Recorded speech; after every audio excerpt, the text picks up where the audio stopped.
وہ کلمے کے دونوں جز پر ایمان رکھتے ہیں، وہ اس بات کا بھی اقرار کرتے ہیں کہ لا الہ الا اللہ ہو، اور اس بات کا بھی دعویٰ کرتے ہیں کہ محمد عبدہ و رسولہ ہو، اور اس کے باوجود کلمے کے ان دونوں اجزاء کی وجہ سے وہ محبت کی بجائے دشمنی کا بیج پھیلا رہے ہیں، دشمنی کا بیج بو رہے ہیں اور نفرتیں پھیلا رہے ہیں۔ اور آج یہ غلامان مصطفیٰ ہونے کا دعوے دار، یہ محب خدا ہونے کے دعوے دار، کلمے کے پہلے جز کو بھی اس نفرت کی نگاہ سے دیکھ رہے ہیں اور دوسرے جز کو بھی اس نفرت کی نگاہ سے دیکھ رہے ہیں کہ احمدیوں کی در و دیوار پر، ان کی مساجد پر، ان کے محراب و منبر پر جہاں بھی کلمہ ان کو لکھا ہوا دکھائی دیتا ہے، ان کے دل نفرت اور غیظ و غضب سے بھڑک اٹھتے ہیں۔ یہ عجیب دور ہے۔ کلمہ ہے کیا؟ کلمہ تو ابدیت اور الوہیت کے کامل اتصال کا نام ہے۔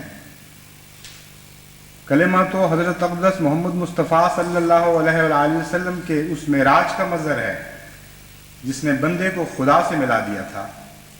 اور جس سے اوپر وصل کا کوئی مقام نہیں ہے۔ کلمہ تو وہ نور ہے جو تاریکیوں کو روشن کرتا ہے۔ کلمہ تو وہ آب حیات ہے جس سے مردہ دل زندگی پا پاتے ہیں اور جن سے زندوں کو ایک ایسی لازوال حیات نصیب ہوتی ہے کہ جو موت کے نام سے ناشنا ہو۔ وہ کلمہ ہی ہے جو آسمان کو بھی روشن کیے ہوئے ہے اور زمین کو بھی روشن کیے ہوئے ہے۔ یہی وہ کلمہ تھا جو پاکستان کی تعمیر کا موجب بنا۔ یہی وہ کلمہ تھا جس کی بنا پر اس زمانے میں جب کہ پاکستان کی تعمیر خطرے میں تھی، کیا سنی اور کیا غیر سنی شیعہ، کیا بریلوی اور کیا غیر بریلوی، اور کیا احمدی، تمام اس کلمے کی حفاظت کے لیے، اس کلمے کے لیے ایک وطن قائم کرنے کے لیے دل و جان کے ساتھ ایک جہاد میں مصروف تھے، اور اس جہاد کی صف اول میں احمدی اسی طرح شامل تھے جس طرح دیگر فدائیان کلمہ توحید شامل تھے۔ لاکھوں جانیں قربان ہوئیں اس جد و جہد میں، اتنا خون بہا کہ جو اگر دریاؤں میں بہتا تو دریاؤں کو سرخ کر دیتا۔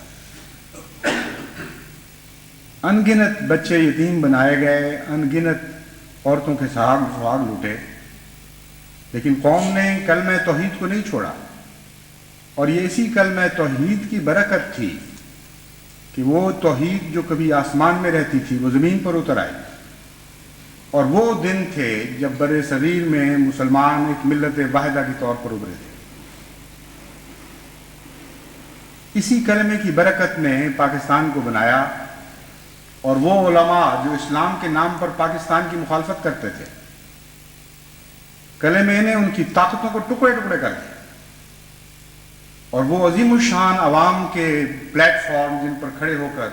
وہ قائد اعظم اور پاکستان کو گالیاں دیتے تھے،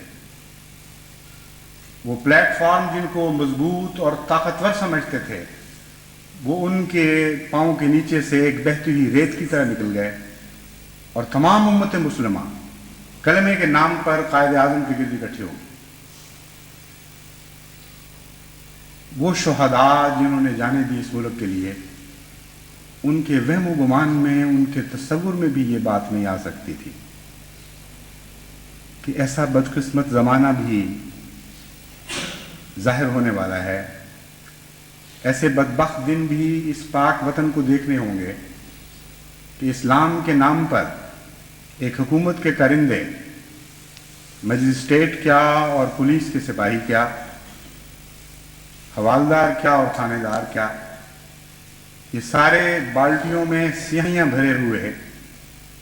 ہاتھوں میں برش پکڑے ہوئے کلمہ مٹانے کے لیے نکل رہے ہیں، اور ان کے ساتھ مولویوں کا ایک ٹولہ ہوگا، کچھ ان کے چیلے چھانٹے ہوں گے، اور وہ یہ نعرے لگا رہے ہوں گے کہ ہم کلمہ مٹانے جائیں گے، ہم کلمہ مٹا کے چھوڑیں گے، ہم گنبد گرانے جائیں گے، ہم گنبد گرا کے چھوڑیں گے، ہم قبلہ بدلانے جائیں گے، ہم قبلہ بدلا کر چھوڑیں گے۔ یہ بدبخت دن بھی پاکستان کو دیکھنے نصیب ہونے تھے، اور یہ کوئی فرضی قصہ نہیں جو میں آپ کو بتا رہا ہوں۔ یہ نعرے واقعتاً بہت سی دیوبندی مسجدوں سے بلند ہوئے اور یہ پھیلتے چلے جا رہے ہیں۔ ان کے جلسوں میں بھی یہ نعرے بلند ہو رہے ہیں، ان کی نجی محفلوں میں بھی یہی باتیں ہو رہی ہیں کہ یہ وہ نعرے ہیں جو عوام کے دل کو پکڑ لیں گے۔ ان نعروں کی برکت اور ان نعروں کی قوت سے تم باطل کو مٹا دو گے۔ یعنی باطل کیا؟ کلمہ توحید، اشہد ان لا الہ الا اللہ و اشہد ان محمد رسول اللہ۔ اب یہ ان کی نگاہ میں باطل بن چکا ہے، اور مٹانے والے جہاد کا تصور لے کر مٹانے کے لیے نکل رہے ہیں۔ وہ کہتے ہیں ہم سروں پر کفن باندھ کے نکلیں گے، اور کوئی دنیا کی طاقت ہمارے ہاتھ روک نہیں سکے گی، کوئی دنیا کی قوت ہمارے قدم نہیں تھام سکے گی۔ ہم جائیں گے اور احمدیوں کو قتل و غارت کرتے ہوئے پاکستان کی گلیوں میں خون کی ندیاں بہا دیں گے، اور ان کی مسجدوں کے رخ پلٹا دیں گے، قبلہ بدلا دیں گے، کلمے کو مٹا دیں گے،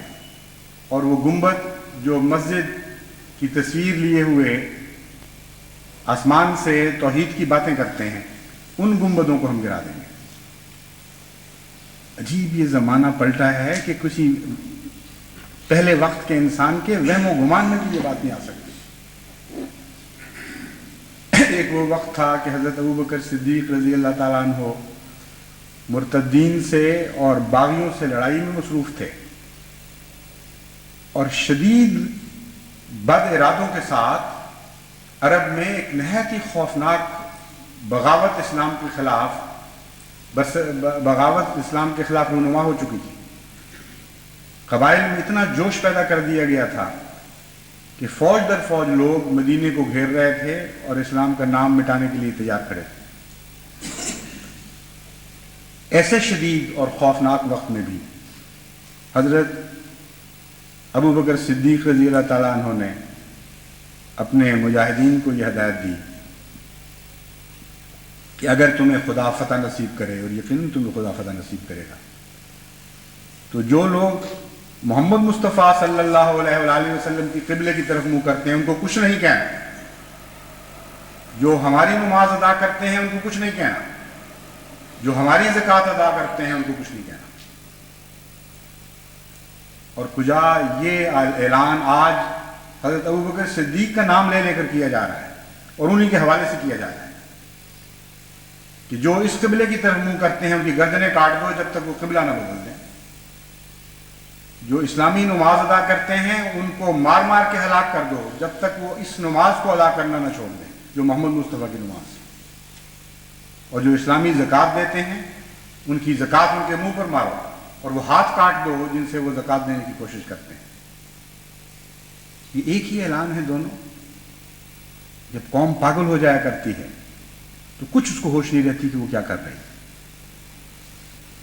عملا قلوب اقفالھا کا منظر ہے۔ یہ تدبر نہیں کرتے قرآن پر، یا پھر ان کے دلوں پر تالے پڑ چکے ہیں۔ ایک ایسی ہی کیفیت سے آج بدقسمت پاکستان گزر رہا ہے جہاں کے علماء کا ایک طبقہ بھی حکومت کی سربراہی اور حکومت کے سائے تلے یہ ظالمانہ حرکتیں کرتا چلا جا رہا ہے، اور کوئی نہیں جو ان کے ہاتھ روکے، اور کوئی نہیں جو ان کو عقل دے کہ دیکھو تم اپنی ہلاکت کے سامان مت پیدا کرو۔ کلمہ مٹانے والوں کو خدا کی تقدیر ہمیشہ مٹا دیا کرتی ہے، لیکن وہ دن بدن بجائے غور کرنے کے، بجائے سمجھنے کے، بجائے بار بار تنبیہات کو سن کر ان پر عمل کرنے کے، وہ جسارت میں بڑھتے جا رہے ہیں۔ ان کے نعرے نہایت ہی ظالمانہ اور خوفناک نعرے بن چکے ہیں جن کا اسلام سے کوئی دور کا بھی تعلق باقی نہیں رہا۔